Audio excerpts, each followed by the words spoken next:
বিপ্লব জেদনি, আজকে রাতে আমি একটা স্বপ্ন দেখছি। কি স্বপ্ন? কি স্বপ্ন? আমি আজকে স্বপ্নে দেখলাম আমাদের পূর্বপুরুষ আমাকে বলছে ওই গাছের নিচে একটা গুপ্তধন আছে, 500 বছর আগের গুপ্তধন।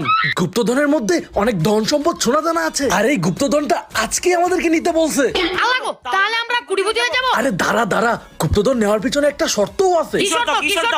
আমরা যখন গুপ্তধন নিতে যাব তখন একটু আওয়াজ করা যাবে না, একটা কথাও বলা যাবে না, একদম চুপ থাকতে হবে। ভাইয়া আমরা দুজন কোনো আওয়াজ করব না। কেউ যদি ভুলেও কথা বলি বা আওয়াজ করি তাহলে গুপ্তধন গায়েব হয়ে যাবে। হ্যাঁ ভাইয়া, একদম চুপ থাকবো। মনে রাখিস কিন্তু। আচ্ছা চল তাহলে। চলো চলো ভাইয়া।